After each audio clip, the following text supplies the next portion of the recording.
Good morning. I'd like to share some positive news regarding my trigger journey.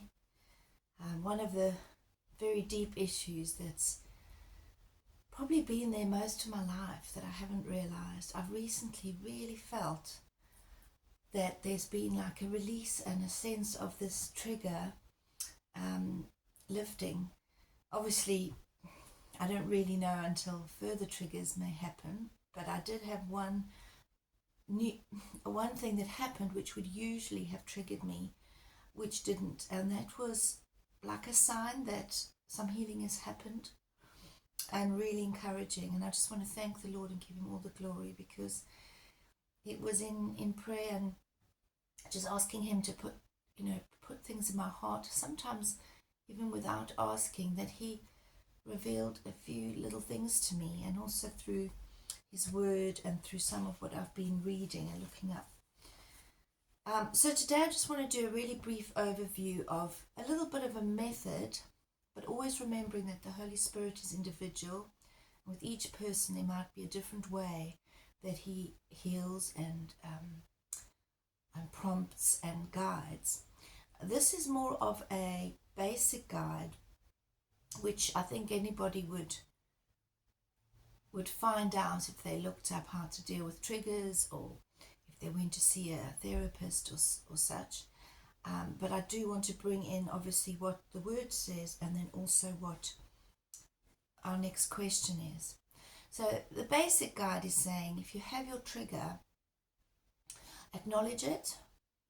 In that moment you might feel like flight or fight, and you might want to just absolutely deny what you're feeling or drop what you're doing. But try and acknowledge it. Try and take that deep breath, or more than one, just to get you back into a bit of a calmer state. Put boundaries in place that are going to protect you and that are going to help people know where you stand. Because if you are in a situation where you just keep being triggered over and over again, you need to also put a boundary and say, actually, maybe it's best for me to avoid that situation for a while until I'm healed. Or let me not do so much so that I'm not so burnt out, because then my emotional triggers might be able to build resilience. Or perhaps it's always saying yes to something, and again, like realizing you're doing too much. Obviously guided by the Lord. So putting the boundaries in place, and then making sure you've got a support network, whether it be friends at church, whether it be in a more formal way.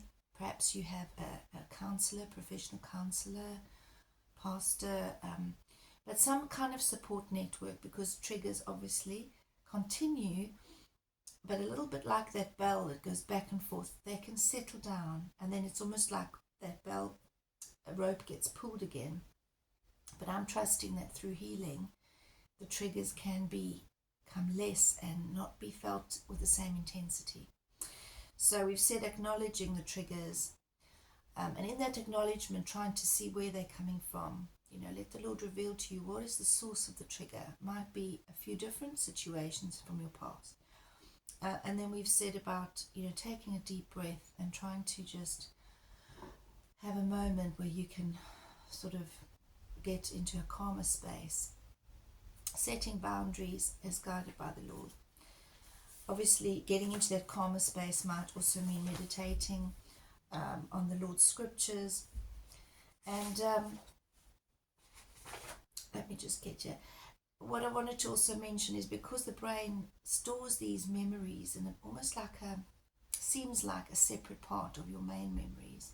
It's an unconscious thing sometimes where we don't realize why that is triggering us. And it's so strong, and it's often got an association, either a smell or a sound or something. But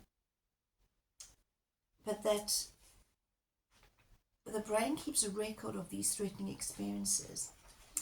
And when we've noticed how we feel and we've tried to see where it's coming from, check the trigger warnings, and then, put these different things into place, like coping mechanisms like mindfulness and seeking support, Another way of helping us get out the feelings is to journal. So we've acknowledged the feeling, also without judging ourselves. Journaling, if you're the sort of person who writes, or maybe you just want to speak it out into a dictaphone, and then getting your support system. Maybe you need to work with a professional if it's really deep and it's bothering your daily functioning, and the Lord has maybe guided you that way. There's different methods they use: CBT, cognitive behavioral therapy, EMDR. See what you're comfortable with the Spirit's guiding.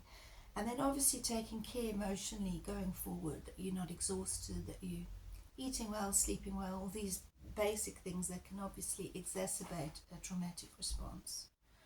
So these different steps just help us also to respond more than react in the future, as we build that network and we put those boundaries in place and communicate our boundaries with others. So I hope those few things have been helpful, but always remembering again, how powerful the scriptures can be.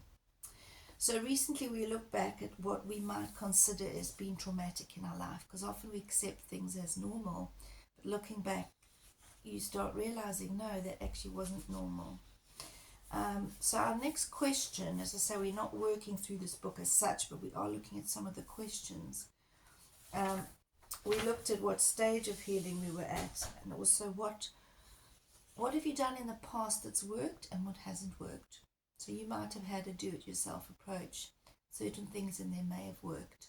So think about that. And then what hasn't worked. Sometimes we procrastinate because we feel any part of it would mean feeling all of it at once. And that feels totally overwhelming. That's what they've put in here. So what is your default response that resonates with you? And if so, how? Does this default response resonate with you? So my default response in the past has usually been different to what it is now, and I'm trusting the Lord that because of what He's revealed to me, because of the help and the support and realizing certain things, that going forward is going to be a much better journey of wholeness and healing. I hope this has been helpful to you. God bless you. Goodbye.